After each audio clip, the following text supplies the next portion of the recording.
ایک چھوٹے سے گاؤں میں ایک بوڑھا آدمی رہتا تھا جو کہ اپنی دانائی اور ہوشیاری کی وجہ سے مانا جاتا تھا۔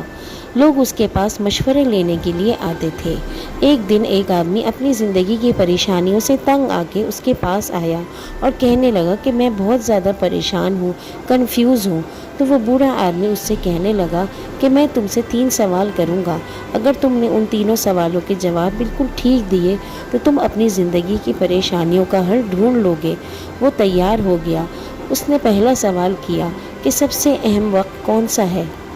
اس لڑکے نے جواب دیا شاید ہمارا ماضی، جس سے ہم بہت کچھ سیکھتے ہیں، لیکن پھر کچھ سوچ کے جواب دیا شاید ہمارا آنے والا مستقبل، جس کے لیے ہم بہت ساری پلاننگز کرتے ہیں۔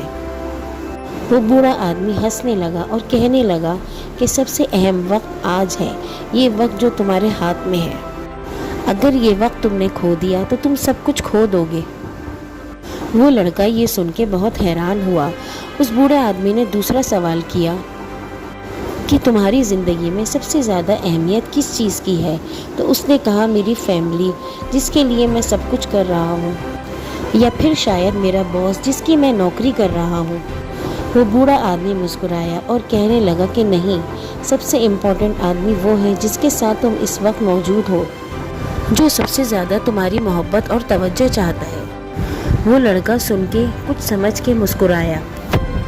اس کے بعد بوڑھے آدمی نے تیسرا سوال کیا کہ سب سے زیادہ زندگی میں اہم کام کیا ہے؟ وہ کچھ سوچ کے کہنے لگا کہ شاید زیادہ محنت کرنا، ورک ہارڈ کرنا، یا پھر دوسروں کی مدد کرنا۔ اس بوڑھے آدمی نے جواب دیا نہیں، سب سے اہم کام یہ ہے کہ زندگی میں تم سچائی اور اچھائی کو چنو۔ اگر تم اپنی زندگی میں سچائی اور اچھائی کو چنو گے اور ہمیشہ بھلے کام کرو گے تو کبھی بھی زندگی میں کہیں بھی ناکام نہیں رہو گے۔ یاد رکھو، اپنی زندگی کے ان 3 سوالوں کو ہمیشہ یاد رکھنا۔ وہ لڑکا ایک دم شاک ہو گیا اور سوچنے لگا کہ یہ 3 جواب میری زندگی میں کتنی اہمیت رکھتے ہیں۔